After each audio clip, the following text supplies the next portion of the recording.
Good afternoon, Fire Chief Drew Driscoll. That's Driscoll. This afternoon, we're in Daytona Beach in the Bayberry and Mosaic neighborhoods for a 100-plus acre brush fire. This brush fire started at approximately 8:17 this morning and has spread from its original acreage to 100-plus acres. Our partners with the Florida Forest Service are currently calling it approximately 25% contained at this time. To assist in the efforts, we have agencies from Daytona Beach Police Department, Fire Department, Volusia County Sheriffs, and Flagler County Fireflight, who is doing aerial drops onto the fire. The Florida Forest Service has plowed lines around the fires on the west side of the homes that are in the Mosaic neighborhood. We have evacuated over 80 homes just for a precaution to make sure that our residents are safe. We have multiple units deployed behind all of the homes, and we have units from the Florida Forest Service in the woods plowing additional lines. As we've seen recently in the news, we're facing severe fire weather conditions, which with dry conditions and high winds are helping these fires grow massively. At this time, I'm available to answer any questions that you may have. Any sense how it started? We don't know at this time how it started, but this morning it started in the northwest area from where we stand now, and through shifting winds, it has altered course to arrive in the backside of the homes. Chief, I understand that this fire that's threatening the subdivision right now is a spot over from the original fire. That is correct. So the fire this morning, it was contained about 25% at that time, and when it entered into a heavily wooded swamp area where the bulldozers couldn't get to, and with the shifting winds, it moved to its present position. For the families that have had to evacuate, what would you tell them, and what sort of the timeline at this point that they might be able to return home? Right now, we don't have a timeline when residents could return home, but we are asking residents to stay out of the area because it's restrictive to safe operations for our firefighters and law enforcement officers. Right now, they're staged nearby at the LPGA clubhouse, and hopefully, shortly after nightfall, we could get them back in their residence. And is this a staging area right now for law enforcement? Right now, we're at the staging area, which is also our command center. It's unified command for both law enforcement, fire, and the Florida Forest Service. And Chief, did this occur in the private area, or did it come into the public lands out there that started? This was in the private lands out there, just east of the Tiger Bay State Forest. Is that what I was going to ask a question, because they refer to it as the Bennett Field Fire, and that's, I think, part of Tiger Bay State Forest. Yeah, we are calling this the Bennett Field Fire, forestry named it the Bennett Field Fire, which is east of Tiger Bay State Forest. Also, if you have a map, it is east of Reimer Ridge Road.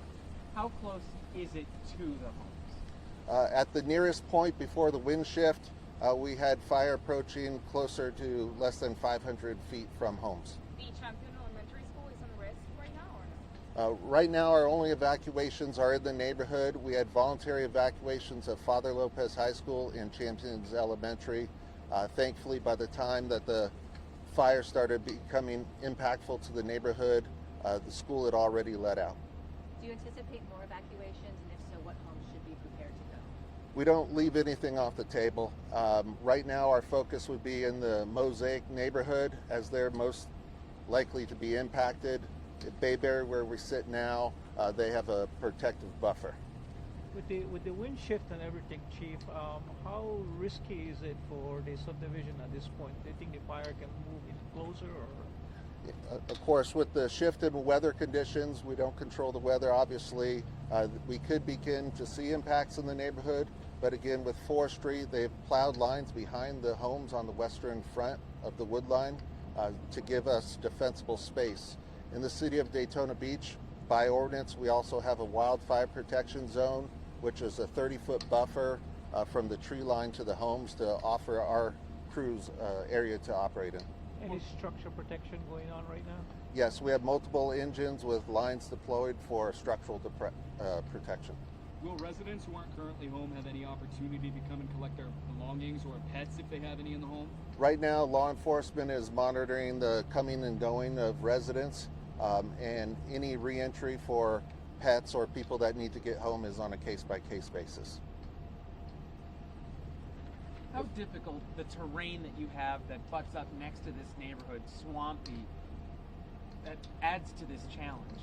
Yeah, so within the area east of the Tiger Bay State Forest, we're relatively level terrain that's also burnt several times before, but you get those swamp bogs that are dried up swamps, but you still can't traverse through. I much rather have wet conditions than dry conditions that we're facing right now. Forestry was cutting fire lines earlier today out there, and did it jump over that, and could it jump over to the east side of LPGA? Yes, the Florida Forest Service is out there with their bulldozers plowing lines, and these are the width of a tractor blade. So we have seen fire jump over and spot over, and then just trying to catch those spots to contain the fire as best as possible while they get full containment around the fire. 2 more questions. Will any residents in other neighborhoods to the north of here in Lions Ball, are they in any danger right now, would you say? Right now, we're not showing anyone else in the impact zone outside of the Mosaic area. We're trying to limit access into Bayberry only for our operations as we traverse about throughout the night. Speaking about the burn ban that's in effect, can you talk about the importance of that, seeing what we've seen out here today? As we've seen throughout the state of Florida, the wildfire season is upon us with unseasonably dry winter that we've had. The burn ban is just that added precaution, that awareness that residents need to be mindful of fire activity, whether it's burning at home or even throwing a cigarette out the window, which of course no one recommends. So right now the burn ban is set to expire, but we anticipate Volusia County renewing that. One final question, Chief. He mentioned private land. Was that like some kind of burning going on there that may have gotten away? There is no authorized burning right now due to the burn ban. The Florida Forest Service does normally issue burn permits, but there have not been issuing with the current burn ban. Otherwise, we thank you, and our staff will be here to keep everyone updated as information comes along.